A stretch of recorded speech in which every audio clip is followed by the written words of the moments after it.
إن الحمد لله نحمده ونستعينه ونستغفره ونعوذ بالله من شرور أنفسنا وسيئات أعمالنا من يهده الله فلا مضل له ومن يضلل فلا هادي له وأشهد أن لا إله إلا الله وحده لا شريك له وأشهد أن محمدا عبده ورسوله أما بعد فإن خير الحديث كتاب الله وخير الهدي هدي محمد صلى الله عليه وسلم وشر الأمور محدثاتها وكل محدثة بدعة كل بدعة ضلالة كل ضلالة في النار وكما قال عليه الصلاة والتسليم أعوذ بالله من الشيطان الرجيم بسم الله الرحمن الرحيم يا أيها الذين آمنوا اتقوا الله حق تقاته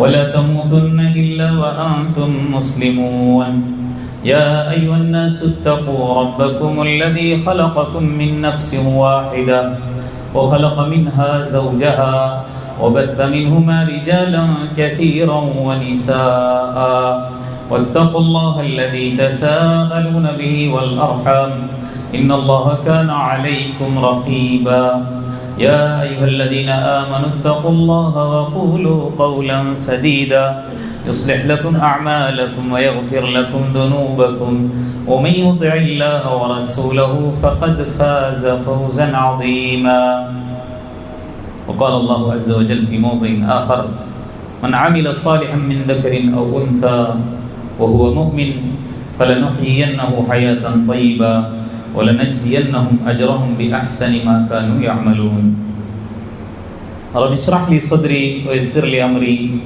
واحلل عقدة من لساني يفقهوا قولي رب زدني علما سبحانك لا علم لنا إلا ما علمتنا إنك أنت العليم الحكيم رب يسر ولا تعسر وتمم بالخير حاضرین جمعہ، اسلامی ماؤں بہنوں اور پیارے بچوں، ہر طرح کی کبریائی، بڑائی، بزرگی، شان و شوکت، عظمت و جلالت ایک اللہ وحدہ لا شریک کے لیے لائق اور زیبا ہے۔ بعدہ درود و سلام ہو عموماً تمام انبیاء علیہ السلام پر، خصوصاً سارے نبیوں کے سردار حضرت محمد صلی اللہ علیہ وسلم پر، آپ کے اصحاب تابعین اور تبع تابعین پر۔ اس مختصر سی حمد اور درود کے بعد میں نے آپ حضرات کے سامنے سورۃ النحل کی ایک آیت کریمہ بطور عنوان پیش کی ہے۔ اسی آیت کی روشنی میں آج کے انشاءاللہ جمعے کے خطبے کے اندر جس عنوان پر گفتگو کرنی ہے وہ ہے خواتین کی تعلیم و تربیت اسلام کی نظر میں۔ حضرات،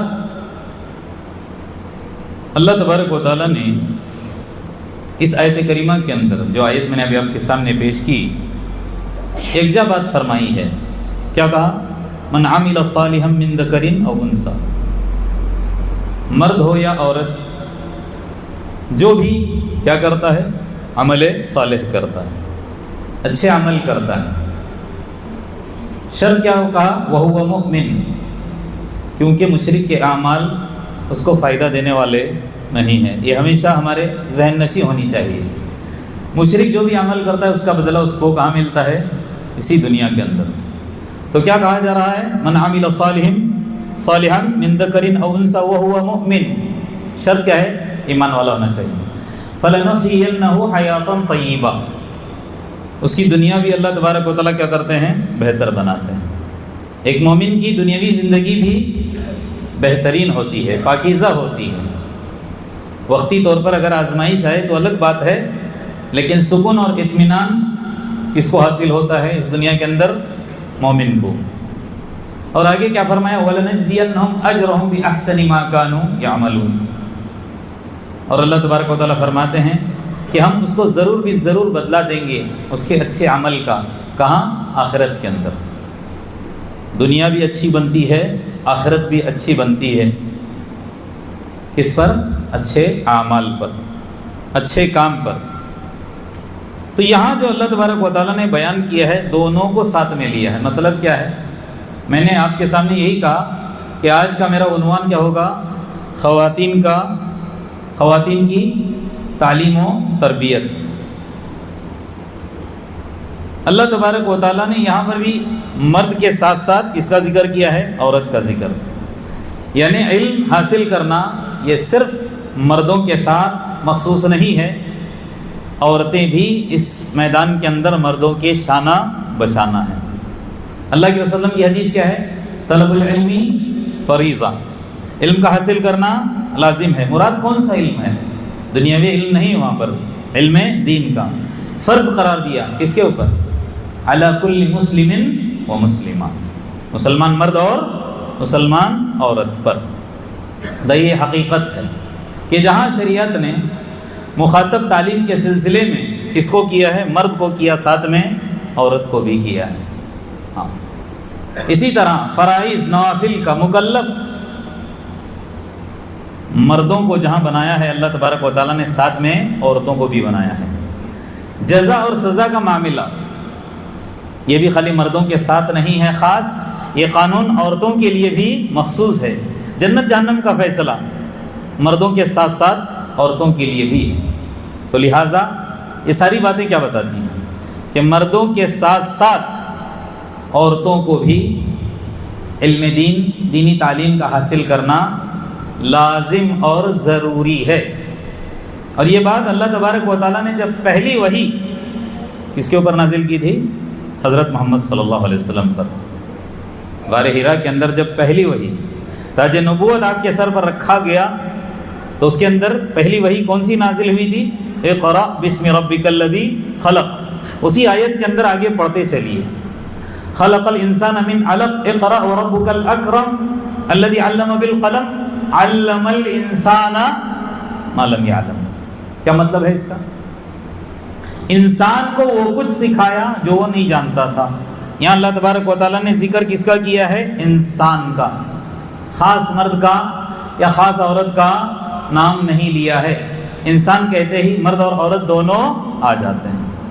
علم الرجال کہا نہیں، کیا کہا؟ علم الانسان ما لم یعلم. یعنی جہاں مرد حقدار ہے علم حاصل کرنے کا، اس کے اوپر ضروری ہے ساتھ ہی ساتھ عورتوں کے لیے بھی علم کا حاصل کرنا، علم دین کا حاصل کرنا ضروری ہے. اور ایک بات یاد رکھ لیجیے، جس معاشرے کے اندر علم والی عورتیں ہوتی ہیں نا، وہ معاشرہ بڑا نورانی ہوا کرتا ہے. جس گھرانے کے اندر علم دین سے آراستہ عورتیں ہوتی ہیں اس گھر کا ماحول نورانی ہوا کرتا ہے. جہاں علم نہیں ہے عورتوں کے اندر، بے دینی ہے، تو وہ ماحول، وہ معاشرہ، وہ گھر بے نور کیا، وہاں پر بلائیں ہی بلائیں ہیں، مصیبتیں ہی مصیبتیں ہیں، پریشانیاں ہی پریشانیاں ہیں. ہر طرح کے فتنے کے اندر وہ گھر، وہ معاشرہ، وہ بستی گرفتار رہتی ہے. تو لہٰذا عورت سنورتی ہے، معاشرہ سنورتا ہے، گھر سنورتا ہے، اعلی اولاد سنورتی ہے. پھر وہاں پر اللہ کی رحمتوں کا نزول. اللہ کے رسول کے زمانے کی طرف چلتے ہیں. عورتوں کو کیا اہمیت دی، کیا حیثیت دی علم دین کے حاصل کرنے کے سلسلے میں؟ اللہ کے رسول صلی اللہ علیہ وسلم عیدگاہ جاتے تھے نماز پڑھانے کے لیے. مخاطب کس سے ہوتے تھے؟ مردوں سے. جب مردوں سے خطاب ہو جاتا تھا مکمل، خطبہ مکمل ہونے کے بعد کہاں چلتے تھے اللہ کے رسول صلی اللہ علیہ وسلم؟ عورتوں کی طرف. اس سے کیا معلوم ہوا کہ شریعت نے مردوں کے ساتھ ساتھ عورتوں کو بھی مساجد کے ساتھ، عیدگاہ کے ساتھ جوڑا ہے. کیوں جوڑا ہے؟ مساجد ہی ایسے مراکز ہیں جہاں سے ہر قسم کا نور تقسیم کیا جاتا ہے. صداقت کا نور، امانت کا نور. کیا نہیں ملتا مساجد کے اندر؟ یہ خطبے کے ذریعے سے سارے ہفتے کے جو کچھ مسائل ہوتے ہیں نا، وہ سارے کے سارے علم کی روشنی میں عوام الناس کو دیے جاتے ہیں. یہ الگ بات ہے، ہر جگہ نہیں ہو رہا ہے، لیکن اللہ کے رسول صلی اللہ علیہ وسلم کی زندگی کا ہم مطالعہ کریں گے. اللہ کے رسول ہفتے میں ایک دن جو جمعے کے ممبر سے، یعنی ممبر سے جمعے کے دن جو باتیں لوگوں تک پہنچاتے تھے، وہ کیا ضرورت ہوا کرتی تھی معاشرے کی، کیا حالات تھے، ساری نگاہ اللہ کے رسول کی بستی پر ہوا کرتی تھی. وہ ساری کچھ چیزیں دیتے تھے. یا کبھی کوئی ایسے مسائل اللہ کے رسول صلی اللہ علیہ وسلم کے پاس آتے تو انفرادی طور پر بتا دیتے تھے، لیکن اجتماعی طور پر لوگوں تک وہ بات پہنچانے کے لیے استعمال کون سا ہوتا تھا؟ یہ ممبر ہی ہوا کرتا تھا۔ تو لہٰذا شریعت نے عورتوں کو مساجد کے ساتھ جوڑ دیا۔ کہنے کا مطلب کیا ہے؟ اللہ کے رسول اپنا خطبہ ختم کرنے کے بعد کہاں جاتے تھے؟ عیدگاہ کے اندر عورتوں کی طرف، اور جا کر ان سے خطاب کرتے تھے تاکہ مردوں کے ساتھ ساتھ عورتیں بھی کہاں چلی جائیں؟ جنت میں چلی جائیں۔ ان کو نصائح کرتے تھے، اللہ کے رسول اچھی اچھی باتیں بتایا کرتے تھے، خیر اور بھلائی کی باتیں ان کے سامنے رکھا کرتے تھے۔ کبھی اللہ کے رسول نے ایسے بھی کہا، کیا کہا؟ یا معاشر النساء، اے عورتوں کی جماعت، تصدقنا، صدقہ کیا کرو۔ کیوں؟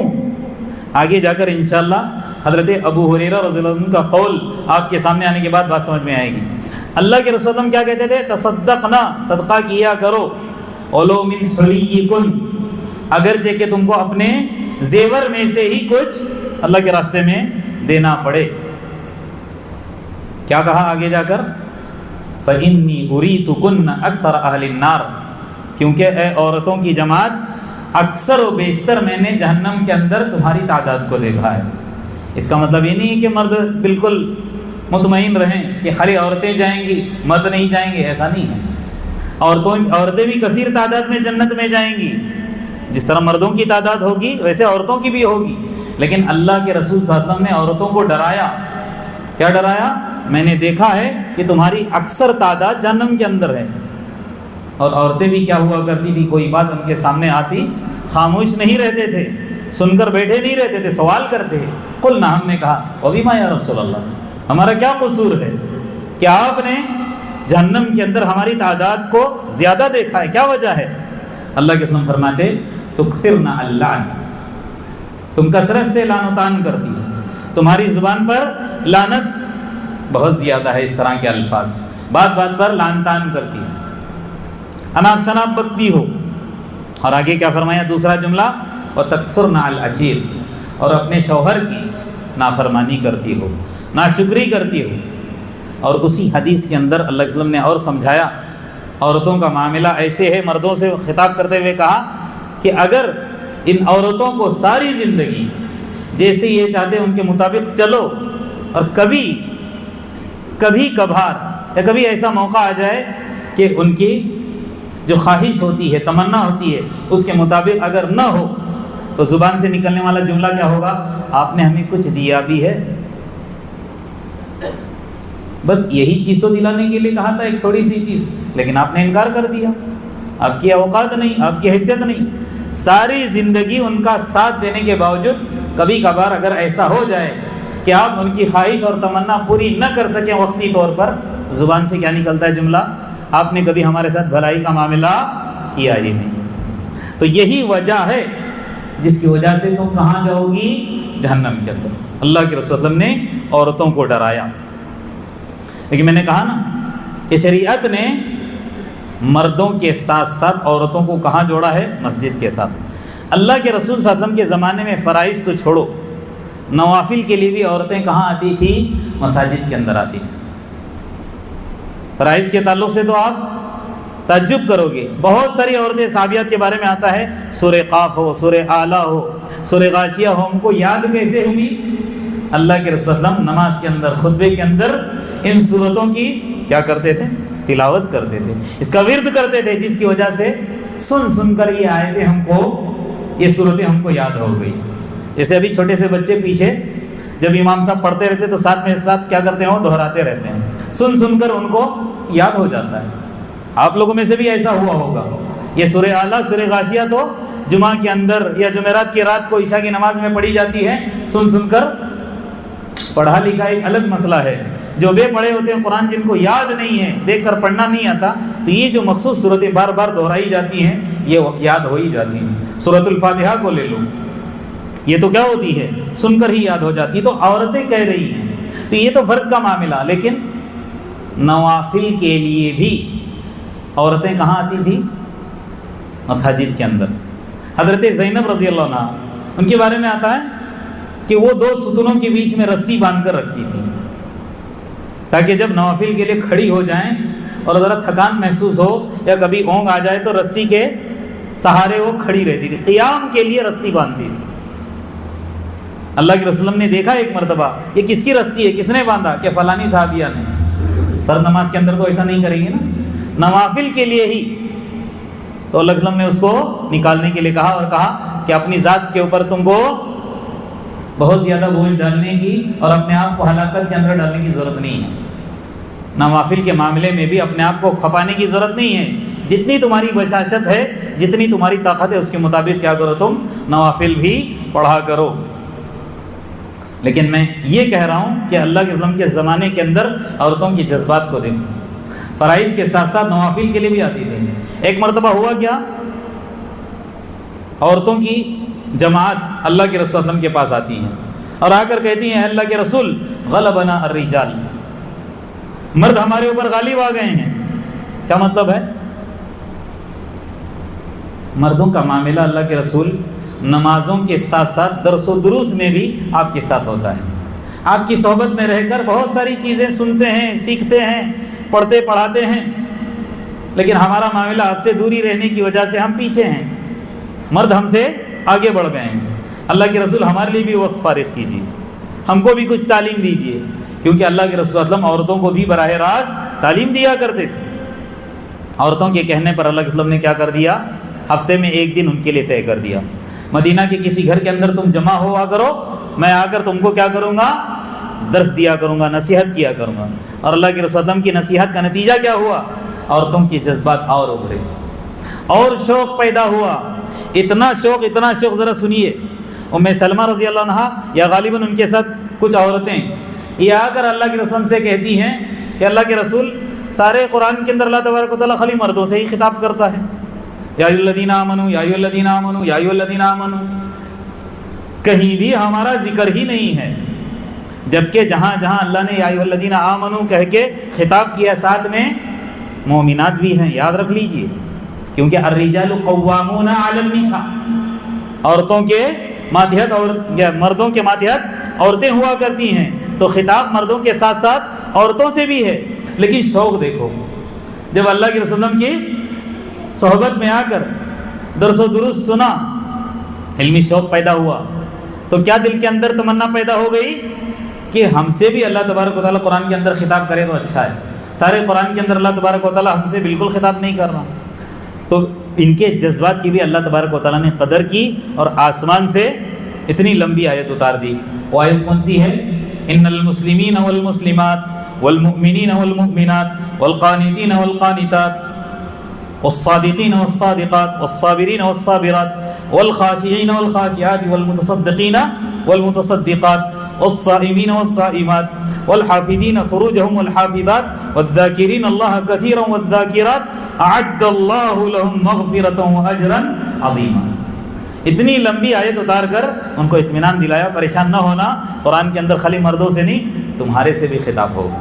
اب سنو کیا مطلب ہے، مسلم مرد مسلم عورتیں، مومن مرد مومن عورتیں، فرمانبردار مرد فرمانبردار عورتیں، سچے مرد سچی عورتیں، صبر کرنے والے مرد صبر کرنے والی عورتیں، خشوع کرنے والے مرد خشوع کرنے والی عورتیں، صدقہ کرنے والے مرد صدقہ کرنے والی عورتیں، روزے دار مرد روزے دار عورتیں، اور اپنی آبرو اور حیا کی حفاظت کرنے والے مرد اور اپنی آبرو اور عزت کی حفاظت کرنے والی عورتیں،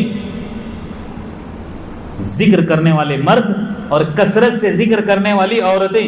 آگے اللہ نے کیا فرمایا، کیا تحفہ دیا ان کے لیے، مردوں کے ساتھ ساتھ عورتوں کا ذکر کر کے ان کے جذبات کے مطابق یہ انعام دیا، اعد اللہ، یہ ساری صفات تمہارے اندر ہوں گی تو ہوگا کیا، اللہ نے ان کے لیے تیار کیا ہے مغفرت بھی اور اجر عظیم بھی۔ مطلب کیا ہے، ساری جنت ان کی ہے، مسلمانوں کی، مومنین کی، روزے دار کی، فرمانبرداروں کی، خشوع کرنے والوں کی، کثرت سے ذکر کرنے والوں کی، اپنی آبرو اور حفاظت کرنے والوں کی۔ اللہ تبارک و تعالیٰ نے بالکل ان کے لیے ہی یہ تحفہ آسمان سے ان کی چاہت کے مطابق اتار دیا۔ اور تو اور عورتوں کا شوق دیکھیے، اپنے نجی مسائل جو ہوتے ہیں نا وہ بھی پوچھنے کے لیے پیچھے نہیں رہتی تھی۔ اللہ کے رسول صلی اللہ علیہ وسلم کے سامنے اپنے جو نجی مسائل ہوتے ہیں انفرادی جو عورتوں کے مخصوص جو مسائل ہوتے ہیں، اگر یہاں پر ہم حیا سے کام لیں گے، شرم سے کام لیں گے، تو پھر آگے جا کر ہم سے خطا ہو سکتی ہے، غلطی ہو سکتی ہے۔ اسلام کچھ اور چاہے گا اور ہم کچھ اور کریں گے۔ اسی لیے اللہ کے رسول صلی اللہ علیہ وسلم کے سامنے آ کر اپنے جو مخصوص مسائل ہیں نا وہ بھی سامنے رکھتی تھیں۔ ایسا نہیں، ادب کے دائرے کے اندر بالکل منہ کھول کر بنداز الفاظ میں نہیں ہے، واضح کر کے نہیں ہے، بلکہ طریقہ کار دیکھیے۔ اللہ کے رسول صلی اللہ علیہ وسلم کی خدمت میں آ کر عورتیں کیا سوالات کرتی تھیں، خصوصاً انصاری عورتوں کے تعلق سے۔ عائشہ رضی اللہ عنہ کیا کہتی ہیں آگے بتاؤں گا۔ آ کر کیا کہتی ہیں؟ یا رسول اللہ ان اللہ لا یستحی من الحق، اللہ تبارک و تعالیٰ حق بتانے کے لیے تو شرماتا نہیں ہے۔ فوراً اللہ کے رسول صلی اللہ علیہ وسلم سمجھ جاتے کہ اب کچھ نہ کچھ ایسا مسئلہ ہے جو یہ بتانے کے لیے شرم محسوس کرتی ہیں۔ پھر آگے جا کر وضاحت کرتی ہیں، جیسے مردوں کا معاملہ ہے، احتلام کرنے پر ان کے لیے غسل واجب، کیا اس طرح کے مسائل عورتوں کے ساتھ پیش آئے تو ان کے لیے بھی ہے۔ یہ ایک مثال کے طور پر ہے، کئی اس طرح کے مسائل اپنے مخصوص اللہ کے رسول صلی اللہ علیہ وسلم کے سامنے رکھتے ہیں۔ پھر اللہ کے رسول صلی اللہ علیہ وسلم ان کے مسئلے کا حل بتا دیا کرتے تھے، جس کی وجہ سے انسان گناہ اور خطا کرنے سے محفوظ ہو جاتا تھا۔ اس لیے عائشہ رضی اللہ عنہ کہتی کہ انصاری عورتیں نعم النساء نساء الانصار، سب سے بہترین عورتیں اگر میں نے دیکھی ہیں تو وہ کون سی ہے؟ انصار کی عورتیں۔ لم یکن الحیا یمنعہن، کبھی بھی حیا ان کے آڑے نہیں آئی، رکاوٹ نہیں بنی۔ کس بات کے لیے؟ من ان یتفقہن فی الدین، دین کے معاملے میں کچھ علم حاصل کرنے کے لیے، یعنی دینی علم حاصل کرنے کے لیے، تفقہ فی الدین کے لیے کبھی بھی حیا ان کے آڑے نہیں آئی، کھل کر آتی تھیں اللہ کے رسول اللہ کے سامنے اور اپنے نجی مسائل رکھتی تھیں۔ یہ تو میں اتنی دیر سے کہہ رہا تھا کہ عام عورتوں کا مسئلہ ہے، لیکن اسلام نے عام عورتوں کو تو چھوڑو، غلام جو عورتیں ہوتی ہیں نا، لونڈیاں باندیاں، ان کو بھی محروم نہیں رکھا علم دین سے۔ اسلام کی وجہ سے ہی عورتوں کو عزت ملی ہے، ورنہ اگر آپ اسلام سے پہلے عورتوں کی زندگی کو دیکھو کچھ بھی حیثیت نہیں تھی۔ اب جیسے لونڈی کی بات آ رہی نا، چاہے وہ غلام مرد ہوں یا عورتیں، ان کی حیثیت کیا تھی؟ جیسے جانور ہوتے ہیں، بازاروں میں جیسے جانور بکتے ہیں ویسے مرد اور عورتیں جو غلام ہوتے تھے اسے بیچے جاتے تھے۔ تو لونڈیوں کی کچھ حیثیت نہیں تھی، لیکن ان کی بھی اللہ تبارک و تعالیٰ نے قدر کی۔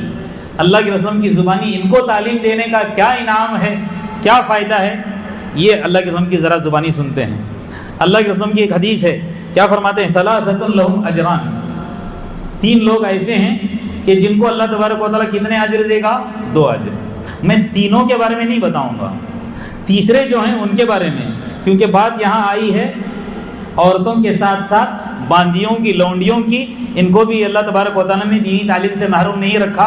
ان کو بھی کہا کہ آؤ میدان کے اندر علم دین آگے بڑھ چڑھ کر کیا کرو، تم حاصل کرو، تاکہ تمہارا گھر بھی، تمہارا معاشرہ بھی کیا رہے؟ نورانی رہے۔ تو کہنے کا مطلب کیا ہے؟ حدیث کے الفاظ، 3 لوگ ایسے ہیں جن کے لیے 2 اجر ہے، اس میں سے ورجل، ایک ایسا آدمی، کانت عنده اما، امتن سے مراد کیا ہے؟ مطلب اس کا ایک ایسا آدمی جس کے پاس باندی ہے، یتبوہا، وہ اس سے کیا کرتا ہے؟ مزے لیتا ہے، فائدہ اٹھاتا ہے، اس سے خدمت لیتا ہے۔ فعلمہا فاحسن تعلیمہ، اس کو علم سکھاتا ہے، اچھی طرح سے علم دیتا ہے۔ وادبہا فاحسن تادیبہ، اور اچھی طرح سے اس کو ادب بھی سکھاتا ہے، یعنی علم کے ساتھ ساتھ تربیت۔ میں نے اس لیے شروع میں کہا نا، خواتین کی تعلیم اور تربیت، کیونکہ تعلیم اور تربیت یہ دونوں آپس میں بالکل یوں سمجھے کہ بھائی اور بھائی ہیں، یا بھائی بہن کا ان کا رشتہ ہے، کیونکہ بغیر تعلیم کے تربیت تو بالکل نہ کے برابر ہے۔ علم کے بغیر کسی کی تربیت ہو ہی نہیں سکتی، علم کی روشنی میں ہی کیا ہوتی ہے؟ تربیت ہوتی ہے۔ اس لیے کیا کہا جا رہا ہے؟ فعلمہا فاحسن تعلیمہ وادبہا فاحسن تادیبہ ثم اعتقہا، پھر کیا کہا؟ کہ وہ اس کو آزاد کرتا ہے، پھر فتزوجہا، پھر اس سے کیا کرتا ہے؟ نکاح کرتا ہے۔ ایک انسان اپنی باندی کو علم دین سکھاتا ہے، اس کی اچھی تربیت کرتا ہے، پھر اس کو آزاد کر کے جب اس سے شادی کرتا ہے تو اس کے لیے کتنے اجر ہیں؟ کتنے اجر ہیں؟ 2 اجر ہیں۔ کس قدر اسلام نے عام عورتوں کے ساتھ ساتھ باندیوں کا بھی خیال رکھا۔ اللہ کے رسول صلی اللہ علیہ وسلم کے زمانے میں بلکہ اللہ کے رسول صلی اللہ علیہ وسلم کے بعد کا زمانہ. ایک مرتبہ حضرت عبداللہ بن مسعود رضی اللہ عنہ، یہاں باتیں آ رہی ہے جذبات کی، شوق کی، علمی میدان کے اندر آگے بڑھ چڑھ کر آنے والیوں کی. کیا شوق تھا ان کے اندر، کیسا جذبہ تھا. مردوں کے شانہ بشانہ علم دین حاصل کرتی تھی، بلکہ بعض دفعہ تو مردوں سے ان کا کمپٹیشن ہوا کرتا تھا. بڑے بڑے صحابہ جو علم کے میدان میں، حدیث اور تفسیر کے علم کے میدان میں آگے رہنے والے صحابہ سے مقابلہ کرنے کے لیے کون آتی تھی؟ عورتیں آتی تھیں. اور اسلام نے اس کی اجازت دی ہے. آج ہماری بچیاں آگے بڑھتی ہیں، بچوں کو کراس کرتی ہیں دنیاوی تعلیم کے معاملے میں. آج کل آپ رزلٹ دیکھو، 10ویں کے ہو، 12ویں کے ہو، لڑکوں کے مقابلے میں لڑکیاں آگے رہتی ہیں. میں کہتا ہوں منع نہیں ہے، دینی معاملے میں بھی آؤ، لکھو تفسیر، لکھو احادیث، شوق پیدا کرو. میں کہتا ہوں نا، لڑکوں کے مقابلے میں لڑکیوں کی ذہانت کچھ زیادہ ہی رہتی ہے، اور ان کے اندر شوق اور جذبہ بھی ہوتا ہے. لڑکیوں کے مقابلے میں ذرا سست خور ہوتے ہیں، لڑکیوں کے اندر شوق زیادہ ہوتا ہے. جیسے دنیا کے معاملے میں جو اپنے شوق کا استعمال کرتے ہیں نا، اگر دین کے معاملے میں کریں تو الحمدللہ پھر معاملہ ہی کچھ اور ہوگا.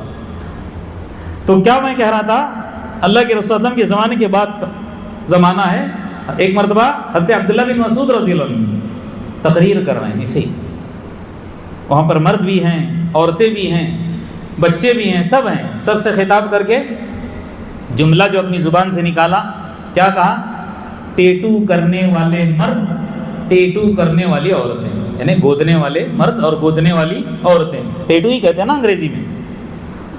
اللہ کی لعنت ہے ان پر. یہ جملہ اپنی زبان سے تقریر چل رہی تھی، کہا. مجمع میں سے ایک عورت کھڑی ہو گئی. آپ نے کیسے کہا کہ اللہ کی لعنت ہے؟ میں نے سارے قرآن کو ٹٹولا ہے، کہیں بھی اللہ تبارک و تعالیٰ نے ٹیٹو کرنے والے مرد اور ٹیٹو کرنے والی عورت پر لعنت بھیجی ہو. سارے قرآن کا میں نے مطالعہ کیا ہے، اور آپ کہہ رہے ہو کہ اللہ کی لعنت ہے؟ ایسے کیسے ہو سکتا ہے؟ وہ عورت بھی اپنی جگہ صحیح، اور حضرت عبداللہ بن مسعود رضی اللہ عنہ بھی اپنی جگہ صحیح. یہ بڑے مفسر ہیں، بڑے محدث ہیں، کئی سینکڑوں کی تعداد میں ان سے حدیثیں مروی ہیں، اور بڑے مفسر بھی. اس عورت سے کہا، مائی آپ نے قرآن کو ٹٹولا؟ ہاں قرآن کو میں نے ٹٹولا، اور آپ لوگ بھی دیکھ لو، سورہ فاتحہ سے لے کر سورہ ناس تک کوئی ایسی آیت نہیں ملے گی. کہا کہیں بھی نہیں ہے. اچھا تم نے اچھی طرح سے مطالعہ کیا؟ ہاں اچھی طرح سے مطالعہ کیا. لیکن اللہ کے رسول کی حدیثیں تو معلوم ہے نا؟ ہاں معلوم ہے. اللہ کے رسول صلی اللہ علیہ وسلم نے لعنت کی ہے کہ نہیں؟ ہاں اللہ کے رسول نے لعنت کی ہے. لیکن آپ تو کہہ رہے ہو کہ اللہ نے لعنت کی ہے. اللہ نے لعنت کی ہے تو کہاں ہونا چاہیے؟ کہاں ہونا چاہیے؟ اللہ کے کلام میں ہونا چاہیے. مائی ذرا دھیان سے سنو، میں سوال کیا کر رہا ہوں آپ سے. اللہ کے رسول نے لعنت کی ہے نا؟ ہاں اللہ کے رسول نے لعنت کی ہے. تو قرآن کا تم نے مطالعہ کیا؟ ہاں مطالعہ کیا. قرآن کے اندر ایک آیت ہے، وہ کون سی آیت ہے؟ وَمَا آتَاكُمُ الرَّسُولُ فَخُذُوهُ وَمَا نَهَاكُمْ عَنْهُ فَانْتَهُوا. اللہ کے رسول تم کو جو باتیں بتائیں اس پر عمل کرو، جن باتوں سے روکے رکو. کہا کہ ہاں بالکل کہا ہے. تو اللہ کے رسول نے منع کیا ہے ٹیٹو کرنے سے. اللہ کے رسول کی لعنت اللہ کی لعنت کے ہی برابر ہے. یہ مت سمجھنا کہ اللہ کے رسول لعنت کریں اور پھر اللہ کی طرف سے ان کے لیے انعام ہو، ایسا ہو سکتا ہے؟ نہیں. اللہ کے رسول اپنی طرف سے کچھ نہیں کہتے ہیں. اللہ کے رسول کی ساری باتیں وہ کس کی باتیں ہیں؟ اللہ کی باتیں ہیں. تو لہٰذا اللہ کے رسول کی لعنت وہ کس کی لعنت ہوئی؟ بات فوراً سمجھ میں آ گئی. کہنے کا مطلب کیا ہے؟ اس زمانے کے اندر مردوں کے ساتھ ساتھ عورتیں بھی، صحابیہ بھی دینی تعلیم حاصل کرنے کے لیے میدان میں آگے آگے رہتی تھی. اس لیے عصر کے دروس میں ہو، صبح کے دروس میں ہو، خطبات کے اندر ہو، جب حدیثیں پیش کی جاتی ہیں تو عن عائشہ رضی اللہ عنہا، عن صفیہ، عن حفصہ، عن فلاں، یہ کون ہیں؟ عورتیں ہی ہیں نا، ان سے مروی احادیثیں ہیں. ایک دو نہیں، ہزاروں کی تعداد میں ملیں گی. عورتیں ہوں کر بھی ان سے عن ام سلمہ تھا. کیا یہ شوقی تھا نا ان کے اندر کہ بالکل میدان میں آگے آگے. تو یہ ساری باتوں کا خلاصہ کلام کیا ہے؟ یہ جذبہ میں عورتوں سے، خصوصاً مردوں کے ساتھ ساتھ عورتوں سے، کیونکہ بات ان کی چل رہی، ہمارے اندر یہ جذبہ ہونا چاہیے. جیسے ہم اپنی بچوں کی فکر کرتے ہیں نا، دنیا کے اعتبار سے اعلیٰ تعلیم دلائیں، اچھے سے اچھا ان کا رہن سہن ہو،